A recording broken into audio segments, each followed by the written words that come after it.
Good morning, everybody. Welcome back to Cilinix Crypto this beautiful Saturday morning, and welcome to your daily update on the crypto markets, or more specifically, in this video, Bitcoin. We're going to do a full update on the current situation for Bitcoin, so then we're mostly talking about, last week, everything that happened, and what we can expect over the course of the weekend, but mostly next week. I mean, Saturday, for the majority of the time, if you also go back into the past weeks, has been relatively stable, as you can see right here. I mean, these like the three candles that were very stable in the last week, those are all on a Saturday, and then Sunday usually you get some more momentum, and that's also what I would expect for this weekend, unless we get some major news, of course, over the course of today. But that is not what I would expect. I mean, there's nothing planned, and there's also no major things that I would expect some breakthrough on when we're talking about the interest rate decision, for example, which at this point of time it's sitting at a 44% probability that we are going to get a rate cut, which is a bearish development since yesterday. But also the liquidity situation we have in the United States, I also don't expect any changes regarding that. Now, when we're talking about that liquidity situation, I think that was one of the key reasons why we actually had quite a lot of unrest entering the markets, which we see something very similar right now as we saw last week, and that is that at the end of Friday, the volatility index rapidly decreases. I think yesterday, like very often, there also is an explanation for that, and it has been in the past two Fridays, is that very often kind of, Tuesday and Wednesday, we see some liquidity problems in the United States. And then on Friday, it disappears, or at least it becomes less bad. But I still do think there is a situation there.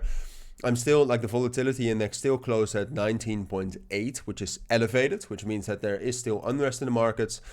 Gold pulled back, so it was also on Friday, so that's positive.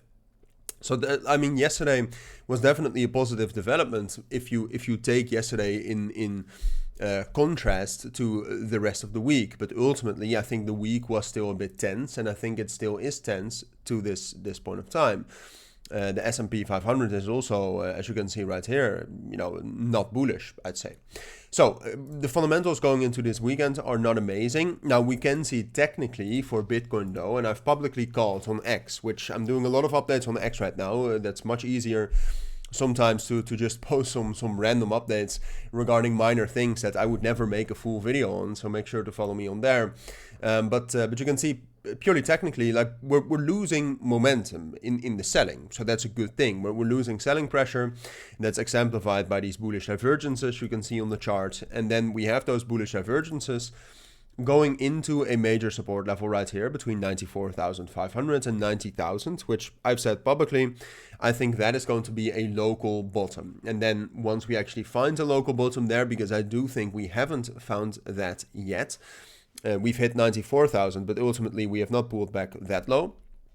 But once we actually are able to find some sort of a local bottom and some sort of a bounce, then we will talk about, okay, is this actually going to be a local bottom, or is this going to be a real bottom, right? A bottom that we can expect to hold for months. I think it's too early to say that. And like I said, I mean, even though you can see that the selling pressure is diminishing, it's becoming less, that's a good thing, but ultimately there is still selling pressure. And like I said, the fundamentals are still not good.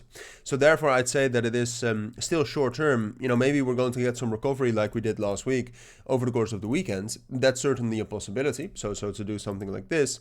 But ultimately from there, I think it's most likely that we will still dip down lower into 93 and 90,000. And then from there, I expect a bottom and I expect some bullish momentum. And then once we actually get that bullish momentum, then we'll talk about, okay, is this strong enough? Have we seen enough strong momentum, enough bidding coming in from this level?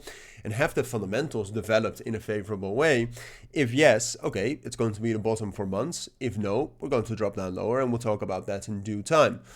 But that is something I'll keep you updated on. I mean, right now we just need a little bit more information. I would say short term, what I would say is most likely going into Bitcoin right now, unless we get some major news, of course, and most of you know that, it's a short-term bounce into a pullback lower into 93, 91, 90,000, then support there, so finding some sort of a bottom, and then getting some new bullish momentum from there. That's what I would expect.